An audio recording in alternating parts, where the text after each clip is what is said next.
C'est une affiche diffusée en interne aux adhérents de la Fédération des conseils des parents d'élèves. Sur l'image, une femme voilée accompagnant un enfant. Oui, je vais en sortie scolaire, et alors? Un message qui ne passe pas. Tout au long des années 90, les polémiques sur le port du voile dans les établissements scolaires sont récurrentes.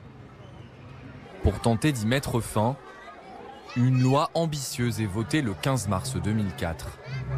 Dans les écoles, les collèges et les lycées publics, le port de signes ou tenues par lesquels les élèves manifestent ostensiblement une appartenance religieuse est interdit. Sont concernés le voile, mais aussi la kippa ou d'autres signes distinctifs. En 2012, une circulaire demande d'appliquer la même interdiction aux parents accompagnant des sorties scolaires.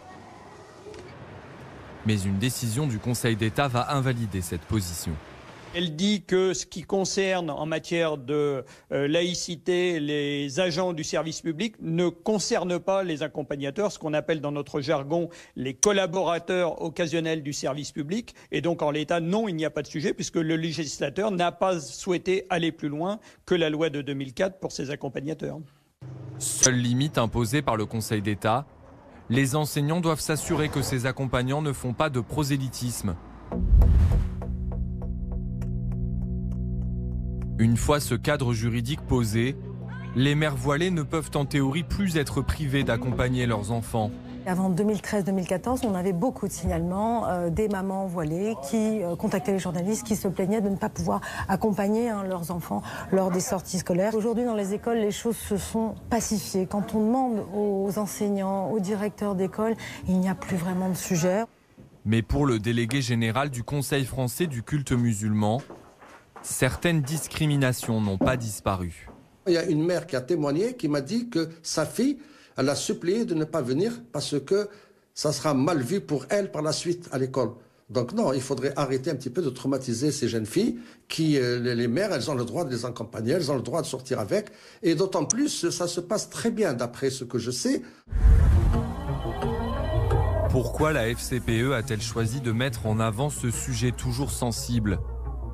Ses représentants dénoncent une instrumentalisation de l'affiche. Ils assument une vision ouverte de la laïcité.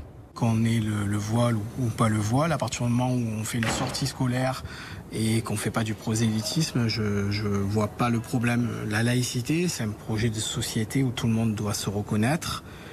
C'est pour unir le peuple et pas le diviser. Donc je crois qu'aujourd'hui, cette campagne, ça peut rappeler ça. L'affiche fait partie d'un kit de campagne distribué dans toute la France, à quelques jours des scrutins pour désigner les représentants de parents d'élèves. Interrogé sur notre antenne, le ministre de l'Éducation nationale dénonce une manœuvre électoraliste. Le fait qu'on ait maintenant des groupes ou des organisations qui essayent de flatter le communautarisme pour avoir des voix n'est pas une bonne chose. Donc je pense que moi je respecte les instances de la FCPE, je considère qu'ils ont fait une erreur, je leur demande de la corriger tout simplement.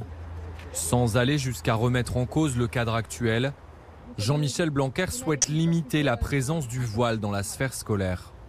Le ministre de l'Éducation, il saisit l'occasion de réaffirmer sa conception de la laïcité qui est un peu plus stricte que celle de sa prédécesseur, Najat Vallaud-Belkacem. Il dit qu'on ne va pas revenir sur la loi, qu'on ne va pas revenir sur les textes. Les mamans voilées peuvent participer aux sorties scolaires. En revanche, ça ne doit pas être encouragé et on doit éviter le port du voile.